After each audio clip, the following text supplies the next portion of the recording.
Hello everyone, this is Brad Wood, and today I'm going to talk to you about client cert authentication in CommandBox. So, if you don't use client cert authentication, and most of you don't, then you probably don't care about this video, and you should just ignore it because it will be confusing and it will never be anything you'll ever use for the rest of your life. If you do work with pretty much any government, Department of Defense thing with the U.S. government, and you deal with client cert authentication, then you probably know way more than you want to know about it. And you're probably like, oh, cool, CommandBox does that? I have to do that with IIS or Apache or some other web server. So, you people who use this, you know who you are. CommandBox supports client certs for authentication, and in my testing, it is essentially a drop-in replacement for whatever you're currently doing with IIS or Apache or Ngnix. There's a lot of little corners and dark alleyways of client cert authentication, and as far as I can tell, CommandBox should support everything that you can possibly do with it, even there's a lot of different ways you can use it. So I'll try to show a somewhat simple example of what it looks like to get it up and running, even though there's a lot of different ways people use it. So basically, the idea of a client cert is everyone's familiar with the idea of your server having a cert, a SSL certificate. So you go to google.com, and Google has its own SSL certificate on the server, which is used to encrypt the traffic and to verify that the server on the other end of the phone is actually Google and not some imposter. So client certs are the opposite. This is where the client's browser, the user browsing the website, has an SSL certificate installed into their local key store on their machine that proves who they are. So for public sites out there on the internet, basically nobody uses client cert authentication, right? But for, private websites used for government that are all inside of, secret networks, this is super common. And yes, this does work with the CAC cards. I know the third C stands for, or the second C stands for card, but the physical cards that like the U.S. government has, where you plug it into a card reader, those basically are just an SSL cert that when you plug the card into the reader, it installs it into your Windows your Windows key store, and essentially it's just a way of having an SSL cert on a physical device, usually with a pin attached to it as well. So whether or not you need to use the CACs or just a cert file, it all works the same in CommandBox. So there's two sort of completely separate concepts, and people all do client certs slightly differently. First of all, there's just the settings which are part of the SSL negotiation that causes the server to request a client cert from the browser. And that's a lot of people just stop there, right? They ask the browser to send a cert that needs to be trusted by a particular root certificate authority, and that creates a bunch of automatic variables in the CGI scope. And that's a lot of people. That's it. They stop there. They look for those variables in the CGI scope. With Cold Fusion, if they exist, they use them. Bada bing, bada boom. There's a second layer you can add on top of that. Once you've negotiated a cert, there's also the ability to plug into the security system in CommandBox and tap into the client cert authentication, where CommandBox can then apply some additional rules and say the certificate that the user, the browser, gave to us, is it signed by a specific authority? Does it have a specific distinguished name for the issuer, right? And you can have CommandBox actually reject the request before it even gets to Cold Fusion if it doesn't have the right details that you like. Like I said, a lot of people that I've seen are government clients who work with it, or just don't actually do that. They just let the web server negotiate the SSL cert, and then they just look in the CGI. They let all the requests flow through to Cold Fusion, and they just do their own checks in Cold Fusion. CommandBox will support whatever those two scenarios you want. So, first things first, under our SSL certs in our docs, we have the ability to set our client cert negotiation. So there's three modes you can enable. There's not requested, which is the default, and that's basically the same as ignore in IIS, if you're familiar with that. There's requested, which means that as soon as the SSL connection is negotiated between the client and the server will say, I need you to give me a client cert right now. And that's the same as request in IIS. And then there's required, which means that even if they say no, the server's not going to allow it's going to fail the SSL negotiation unless they supply a cert. So we set this under web.ssl because this is just basically an aspect of the SSL negotiation.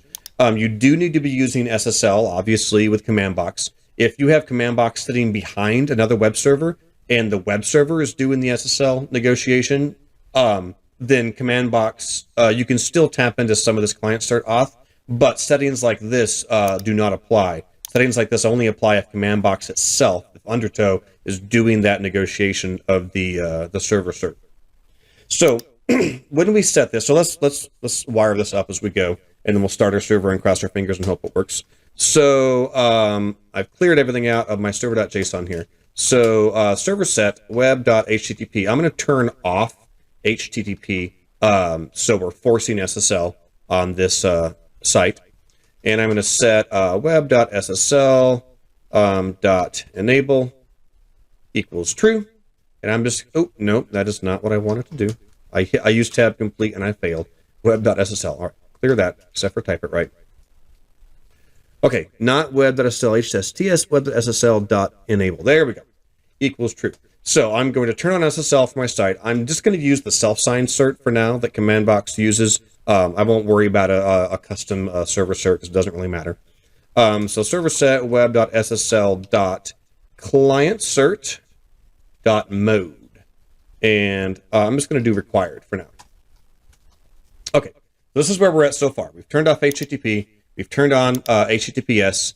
And we're telling it that we're going to make the browser be given us a client cert if it wants to connect to us. Now, the second thing you need is to have a trust store.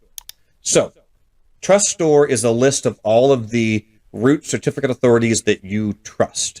And unlike web servers like IIS, CommandBox will not trust your Windows trust store. It will not trust your Java trust store. It won't even trust your Lucy trust store.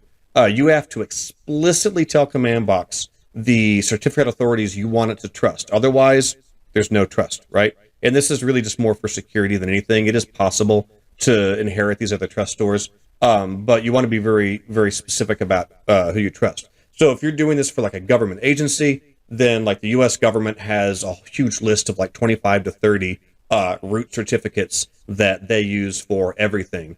And there's two ways you can specify them. You can have a list of individual root certs that you trust, which can be specified in your server.json as a common limited list, or you can put them in as an array, or you can just specify an entire trust store file, which is basically a collection of root certificates. And trust store files always have a password. So like your CA certs file, you're probably used to importing remote server SSL certs into your CA certs to say, yes, I trust this, right? So if you do work with the U.S. government, chances are it works the same as the departments I've worked with. It is possible for you to get an actual, JKS format CA certs file that has all of their certs loaded into it. And you can also just specify that directly, and any of those certs will do. So if your browser is not popping up and suggesting a cert for you to use, one of two things are probably the case. You haven't set up the trust store properly in CommandBox, or you haven't installed the client's actual cert properly in the key store for that user. A lot of pieces that have to be in place. What's important is that when the server requests a client cert from the user's browser, it sends a list of all the trusted root certs to the browser and says, here's a list of the things I'll accept. Don't even bother sending me something not on this list, right? So the browser does actually get this list of trusted certs, and it'll suggest only ones that apply. So right now, in my little test site, I have a certs folder. And for the sake of this example, I just went through some instructions online. I created my own test root certificate that's just self-signed, and I created my own local client cert, which is trusted by my root certificate. In real life, you would be using an actual root certificate provided by, the government agency or by whatever organization you're working with. So I can specify, so let's go over these. There's several different file formats here. CER is just a DER encoded cert file. CRL is the revocation list. We're not even doing anything with that. PFX is essentially a trust store format, which in this case just contains our key in it. I don't actually know what PBK is, so we're going to ignore that one. And then we have all the same things over again for the actual client cert itself. I have the individual cert, and then I have the PFX. So I need to tell CommandBox what certs to trust. So I'm going to point it to this guy right here and say any cert signed by this guy is going to be trusted. So let's set this up, server set web.ssl.client certs, and I'm going to use my CA cert files, and I'm going to use an array just because I like the readability of it. And so this will be a relative path certs/testroot-certificate.cer. Okay, so CommandBox when, oop, that didn't save.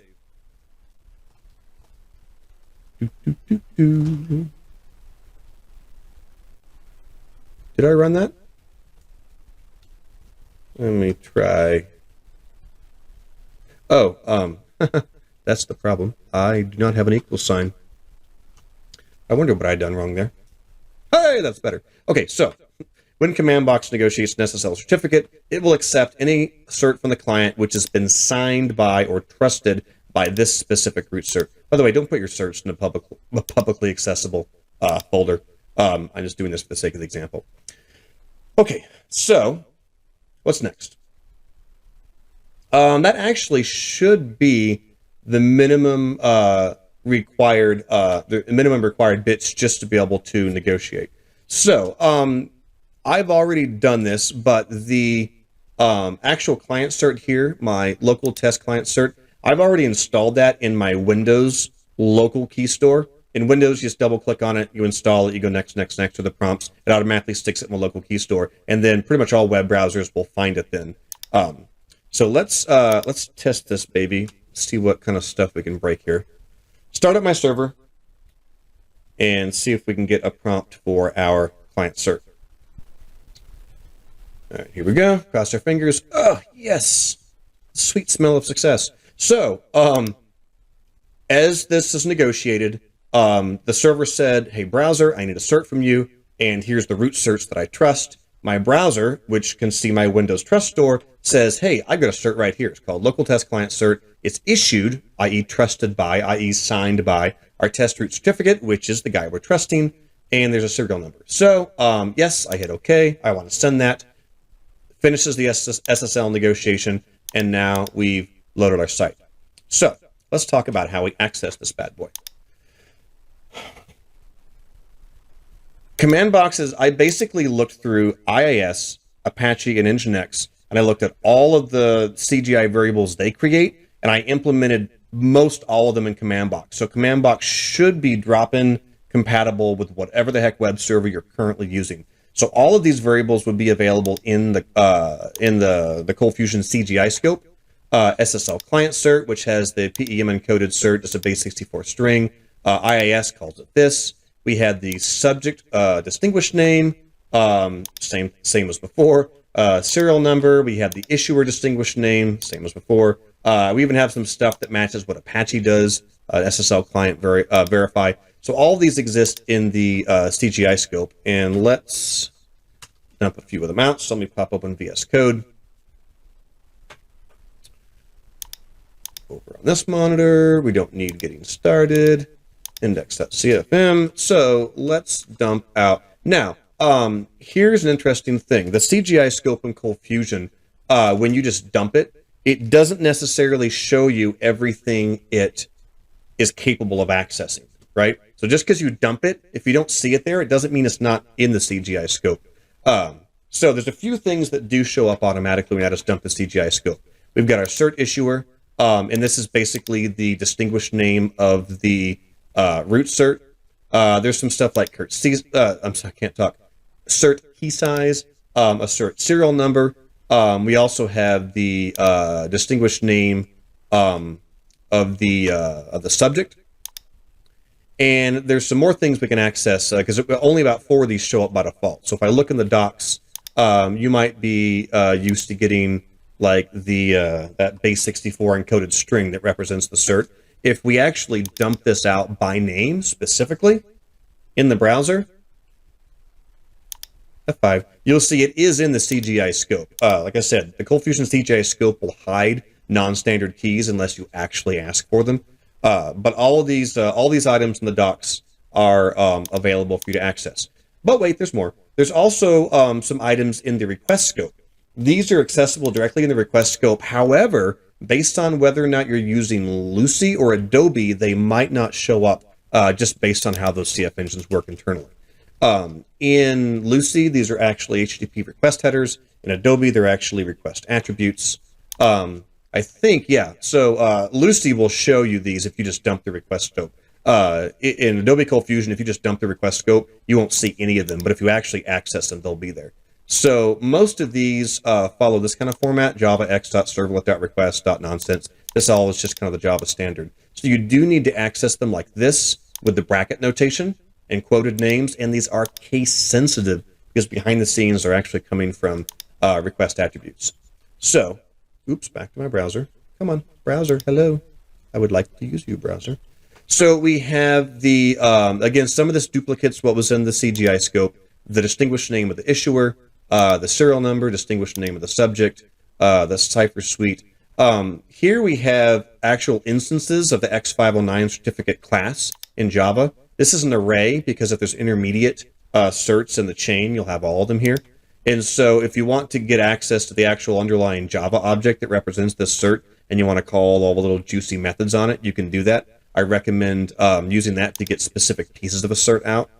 We also have the Space64 encoded PEM format, and essentially several of the items that are already in the CGI scope. Now, there's also a couple things that CommandBox specifically does for you, and that is the issuer distinguished name map and the subject distinguished name map. So the distinguished name follows an LDAP format.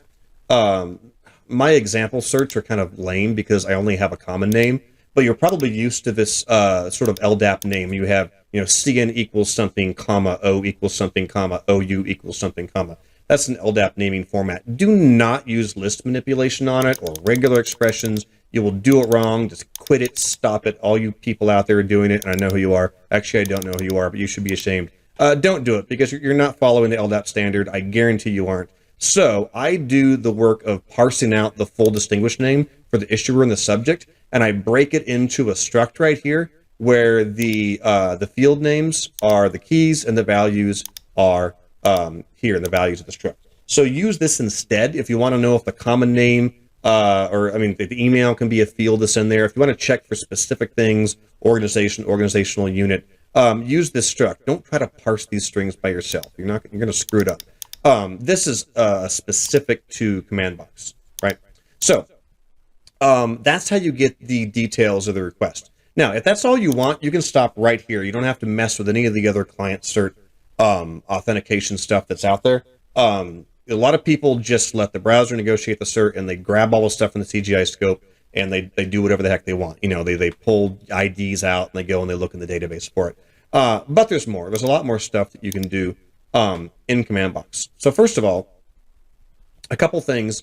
It is possible to have a proxy sitting in front of CommandBox actually negotiating the SSL. That could be IIS, that could be a load balancer hardware, that could be Nginx, Apache, and you can have it actually terminate the SSL and then set an SSL client cert header, which is basically just this big chunk right here. It's a Space64 PEM file, which is basically just a Base64 DER format.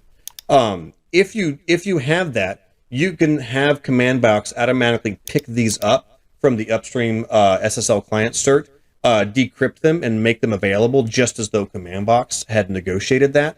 But CommandBox will not do it by default because that would be a potential security issue.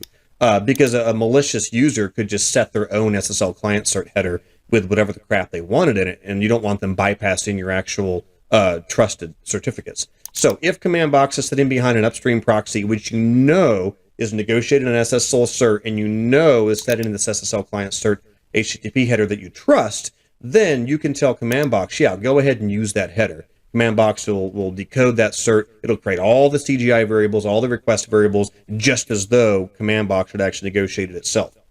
So we do support that, but you got to turn it on. There's also another little wrinkle that I won't demo because it's complicated, but it is possible to have the web server not initially request an SSL cert from the user. So let's say they hit the home page and it's over SSL, but we don't ask for a cert. And then once they click the login button, then we go, oh, whoop, hold on, give me a cert. In order to do that, you have to set the mode to not requested, and you have to specify an authentication predicate, which says only on these requests do I want to request a cert. There's some dragons that are there. Only certain versions of TSL support that. Only certain protocols of HTTP support that. But you can do it with IIS, and I've tested it with one of our clients. You can do it in CommandBox. If you have questions about it, ask me in Slack, because I'm not going to bother demoing it. It's a little convoluted. So that's how you negotiate the cert. That's how you access the information. But there's more. We can also use this client cert authentication with CommandBox's security system. And we can have CommandBox actually verify, in addition to is the cert trusted by someone in our trust store, we can have CommandBox do some deeper verification and reject the request before they even hit Cold Fusion in the first place. And these settings go under our web.security chunk. So if you want to validate the incoming certificates, there's basically two things you can validate. You can validate the details of the cert, which is typically the distinguished name, or you can validate the details of the issuer, which is the cert that signed or trusted this particular cert. So again, this is that LDAP format of what the distinguished names look like. So common name is Brad Wood, organization is Ortis, organizational unit is Dev. And so if you want to get very specific about what kind of client certs you trust, you can set up either a single distinguished name or an array of distinguished name or distinguished name parts that we want to verify on the subject, or everything I said above on the issuer as well. So in this case, we could say only accept the cert if it's issued by a cert whose common name is this, organization is this, and organization unit is this, right? And that can also be an array.